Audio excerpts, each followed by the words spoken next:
Hello and welcome once again to Cooking with New. Okay, so before we light up the afterburners, go on, let's do it. No spark. I'm gonna have to go for the flame. Fuck. I do apologise. Scrap the shower. Oh bollocks! No, I need a lighter. I can't do. Oh, I'm gonna have to do this. No, I need a lighter. I need a lighter. But anyway, I wanted to tell you something amazing. I wanted to tell you something incredible. This has never happened to me before. I don't know if I'm rudimentary in my understanding of all things, or ignorant to the highest plane of total stupidity, which has been known to those who presume dominance of hubris for intellect and wisdom. However, I know what's in here, and you don't, right? You may think you know exactly what is in here, but when I open this particular box, out of all the boxes of eggs I've ever bought in Great Britain over the years, nothing prepared me for what I have just seen in this box. Let's look at it, shall we? Right, the best before 11th of May I haven't got to watch anymore. Not because I'm a slave, but because I'm trying to be a king. It's 11th of May, best before 11th of May, medium, 12 British eggs, free range by Sainsbury's. Right, RSPCA should, always a quality seal. British Lion quality, royal and African. Certificate mark, right. 1p per dozen to the Woodland Trust. These are very great British eggs, and what you are about to see is unique because honestly I've never seen it before. So I'm going to do it. Come on, I know I'm really teasing you and taunting you and tantalising you with my exciting voice. However, it's time. Okay, what I'd really like to do, I could do it. I probably won't get around to it because I'm a lazy bastard these days because I don't have enough success in films to warrant enthusiasm for making more, see. Because if people like your films and watch your films, then you think, oh yeah, brilliant, I'll make more, I'll make more groovy. But if everyone thinks you're a dick, well, you're a bit out of luck as a filmmaker, aren't you? So I want to do this, but I need to show and know. We're going to do it. Okay, what I was apparently going to say earlier on, just initially, was that when we do open this, a good filmmaker, a great filmmaker, we're going for a close-up, right? Probably around here at this angle, or maybe up here at a high plane, with a big strong light to make it sci-fi looking, and go and add sound effects. Right, because what is in here will surprise you, and I'm really feeling intergalactic alien about this enjoyment of moment. There was so much to say right now. However, I will continue. And so, right, so imagine close up, the lens right here, but right, so you've got the screen like way about that to your visuals. Right, but if you're seeing close up it's a long story. So anyway, let's just do it. Let's do it. Stop torturing the people. Let them live. Let them be free. Let them be real and true and fall in love. And may they have many children in the stark temple of God, which isn't just my house. I mean, like the universe. Well, not the universe. Don't have children in a hostile foreign planet like Neptune or Jupiter or something, because they'll just be decimated. Now, Earth is an excellent place for raising children. So here we go. Right, here we go.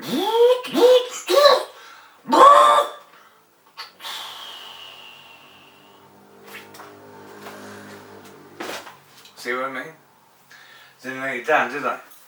White with pink printing. What the dickens? What are they? Are the yolks black? Are the white bits sort of red? Who knows? So what we're going to do is we're going to cook supper. And, well, I think I've done my bit, frankly. I think I've done my piece. And look, I'll tell you what. Look at that. They're so pristine. Every single one of them. How can you say there is no God? Look at this. Look at this. It's fundamentally perfect and staggering. 1, 2, 3, 4, 5, 6, 12.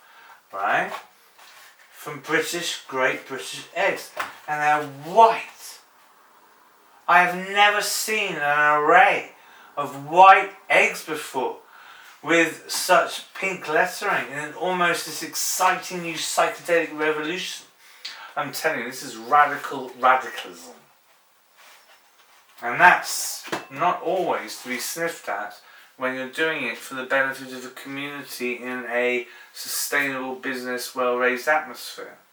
So when you start arguing over politics as morons in dreams, that your dreams collapse because your dreams haven't allocated for others.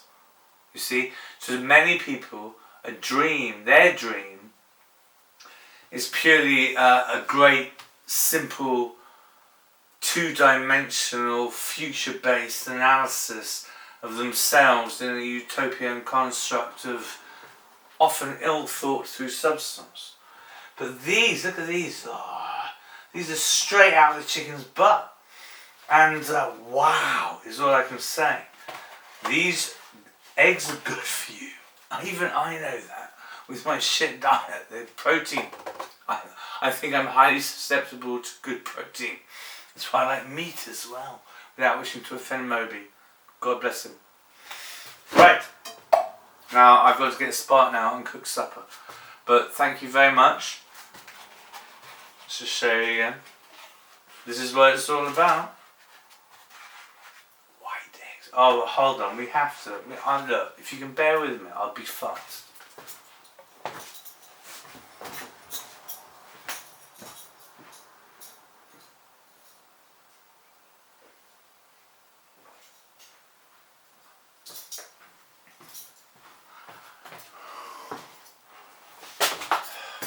Like a two-plane ninja.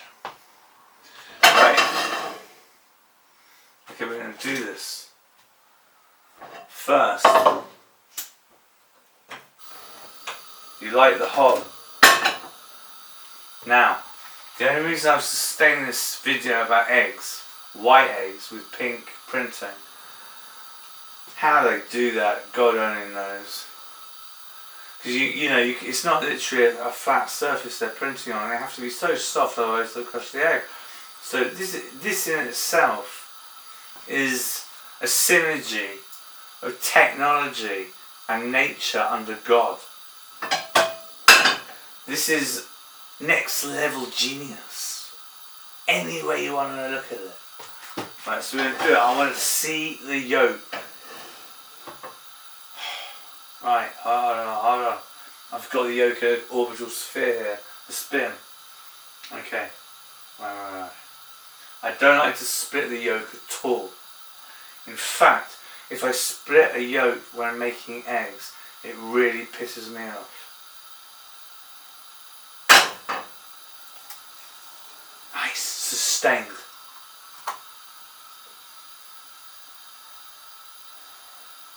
Good. Okay, that looks like a lovely egg. I'm going to have another one because I don't only have one.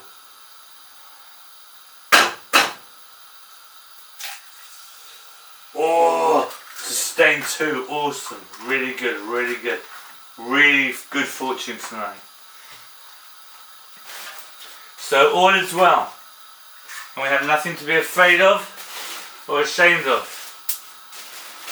For Brexit, for all its political waffle. Quite fun and peaceful, really.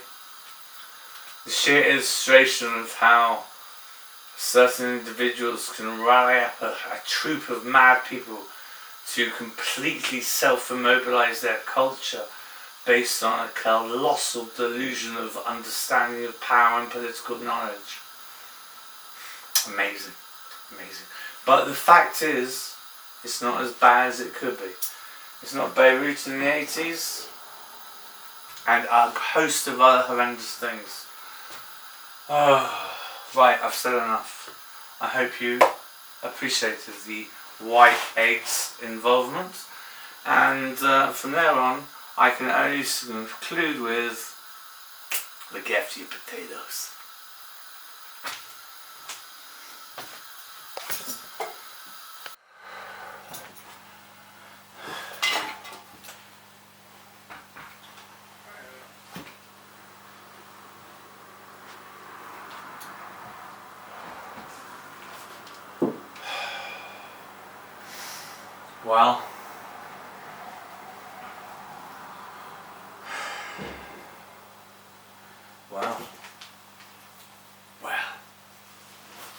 Well,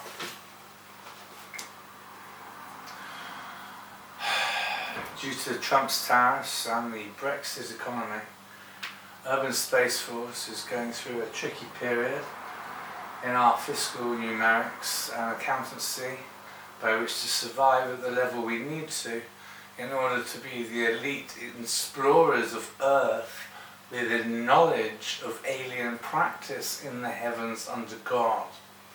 This is Urban Space Force's business. This is what we do. We want to know about any alien or supernatural involvement or experience you might have had. This is very important to me because I know how we can prove the scientific community wrong, who say, in tandem almost, that anecdotal evidence is not evidence of the supernatural and or God, right? And this is bullshit to me. It's like denying what you may have seen with your own senses, okay? And yet they don't collate it. And if they do, they're not making it official whether it's registered as real or not.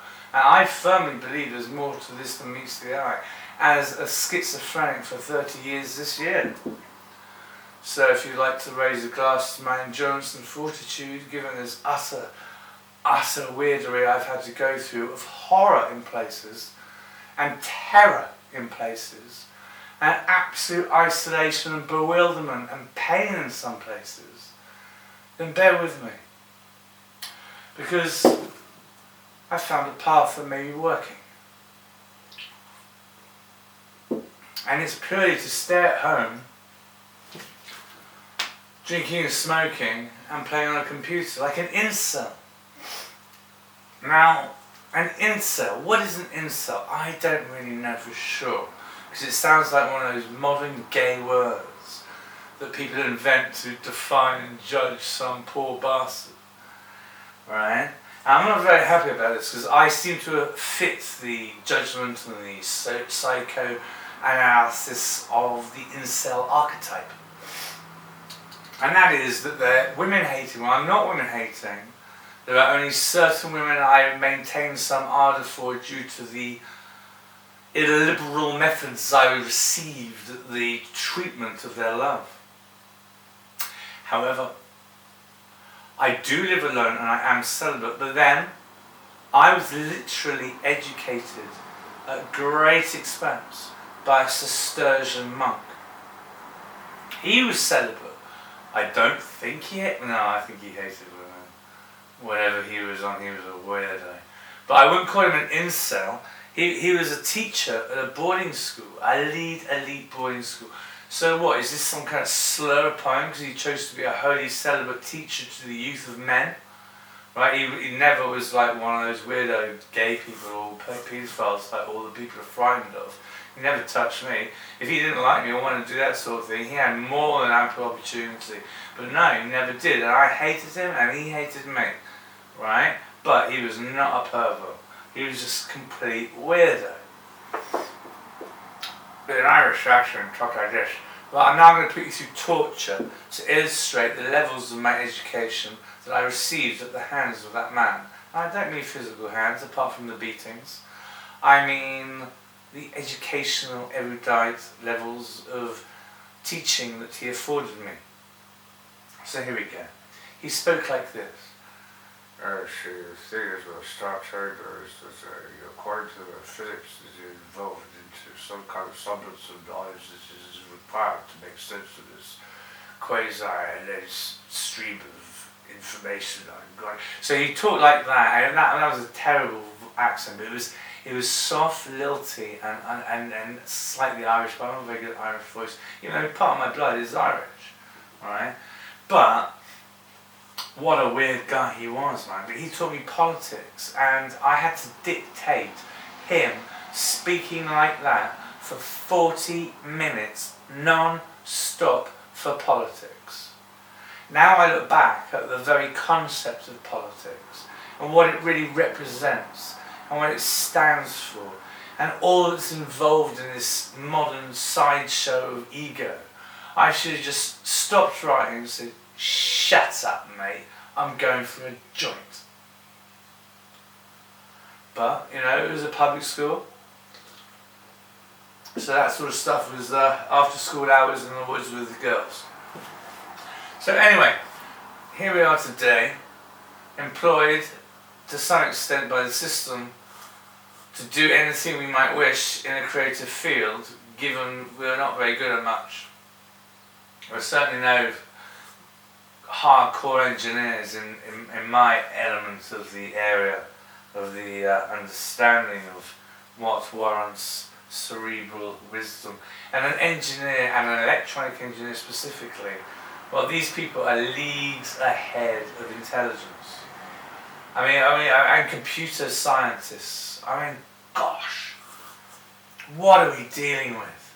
How do we begin to crack the nugget? We can't. We're up against the highly, highly, highly intelligent. And there's a lot of morons, right? But the highly, highly, highly intelligent, no one knows who they are. Do you? If you do, write in. You want to know. But really, we have connections and ideas to people of authority and high places being very rich and successful and visionary and powerful. But ultimately,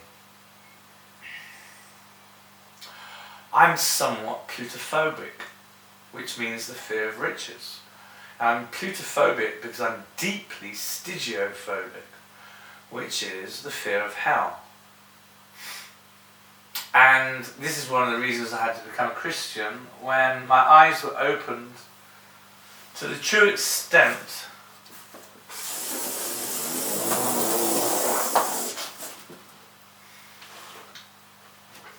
of the pain and suffering one can experience in this reality under God. And I didn't really know what to do. I just prayed in that time. And I like to think that I've come on leaps and bounds, but I haven't. Well, I have. I've come on leaps and bounds by megaparsecs. But really, a part of me is lacerated in the brain, is seared, is scarred. Like permanently, it seems, with this element to my thinking and understanding of knowledge and truth and reality, which is warped by the memory of a health field zone. And that didn't come from boarding school. That was another health field zone of its own kind. But it was only physical. I don't know, it was mental as well, really. But not like what I'm talking about. Nothing has ever freaked the shit out of me as much out of a lot of scary shit as what I went through.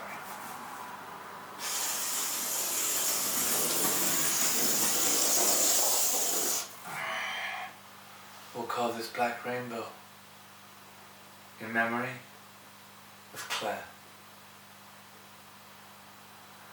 Whatever her surname was. That might not have even been her first name. But never mind. She was a film teacher at our film school. And a good one it was in the 90s. Expert, leading the way, the charge for filmmakers in the hood of Blighty. And I loved it very much. But one thing that always makes me wonder, looking back to those filmmaking periods, is, no, I'm not going to say it. It involves mentioning a name, and I'm not prepared to do that because I think that's breaching the conduct of ethical procedure within an online scenario. However, just know, I'm sure they all thought I was a tosser because, you know, I was off my head psychotic half the time on acid and other shit. And then if I wasn't, I was sober for long periods of time on medication dealing with the being off my head on acid. And just what a useless, retarded way it was, apart from my ideas for films, which I did relish and thrill and vibe with and get excited over and love and put a lot of work in all the time. Everyone, always low budget because I'm never granted a mega budget because I don't know really. Maybe I'm not smart enough. But either way, I'd love a mega budget. But I'm too lazy. You have to be so hard working to be a big time film director, and you have to be good with people. Communications is vital. I'm not always that brilliant because schizophrenia doesn't lend itself to a sociable disposition. And therein, I wander alone in my flat, not going far at all, apart from town and sometimes further afield to fetch my smokers. And therein, I sit back and think, what is this about?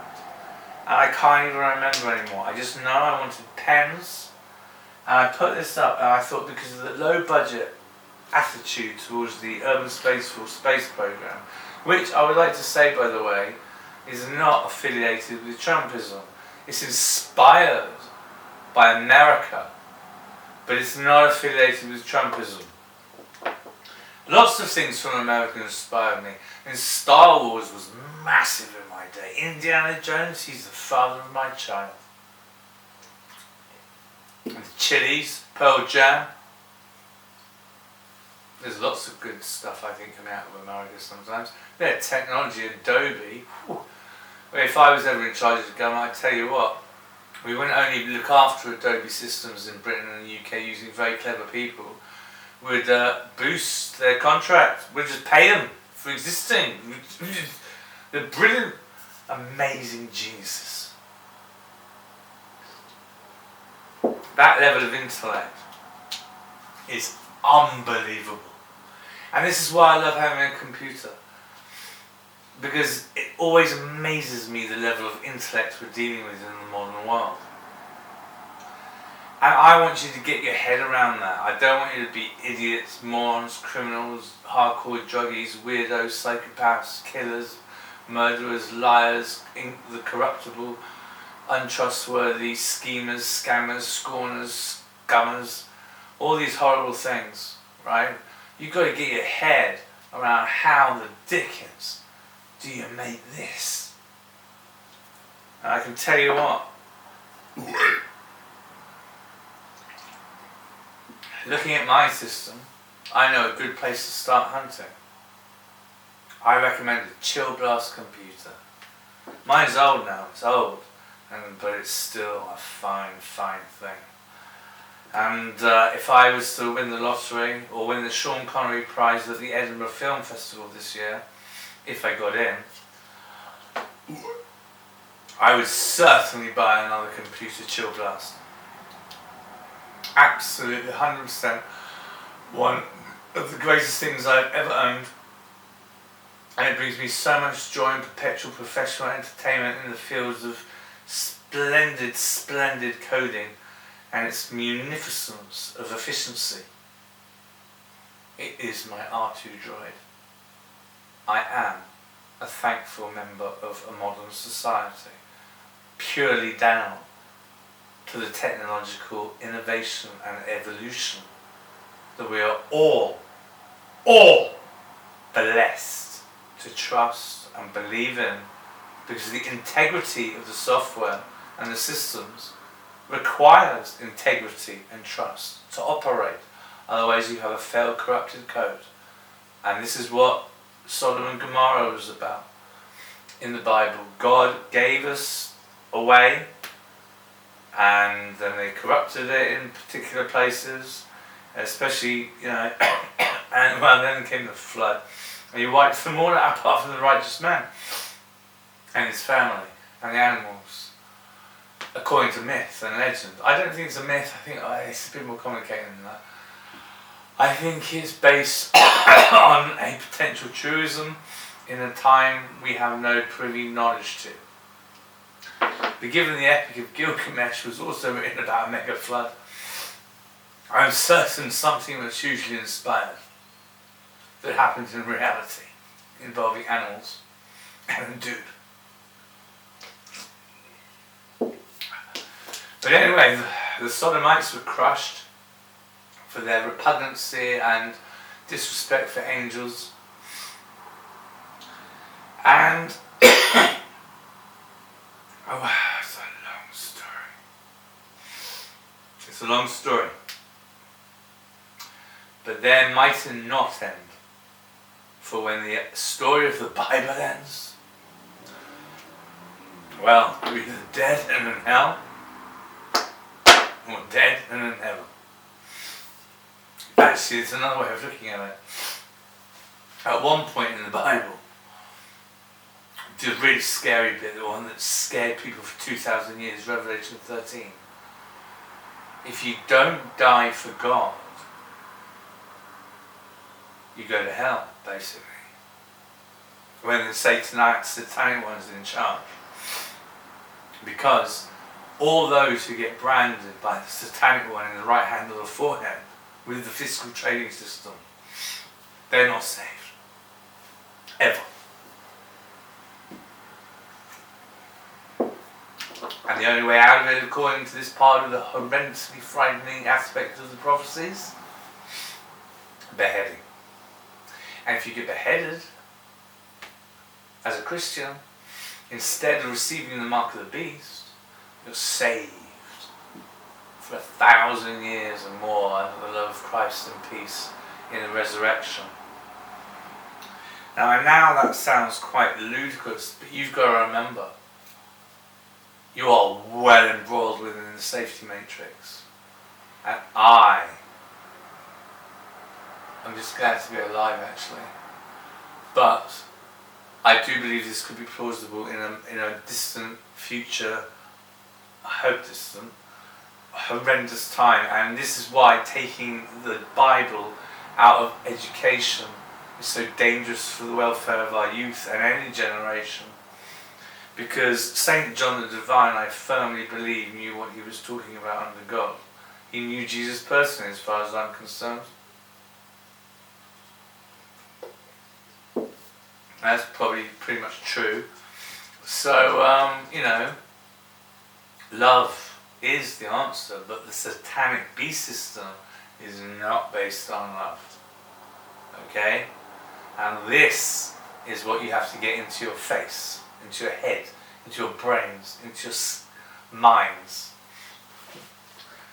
Because we've got to be wary of wolves in sheep's clothing and false prophets as well, and all the other threats that come with an evil force. But Christ is the antidote. He's the light. And we are a Christian community. Even last man standing, Great Britain will be a Christian nation. Last man standing, Great Britain is a Christian nation. For that is the secret of our long-term success. Yes, we've become a little lazy, cynical, quasi-atheist in secular places for the repugnant. But we're more than that. We're not just jellyfish dribbling into our own sputum of piss. That's just me on a very bad Friday night. We're just, you're too good for it, too intelligent, too decent, too loving, too faithful, too nice, too sweet. And that's not a bad thing. These aren't bad things. You're too good for that, for it to be the end. Do you see? That's what I'm saying. So anyway, I gotta stop talking to you guys, It's like I know you, But I don't really know you. But I'm just trying to illustrate Veritas.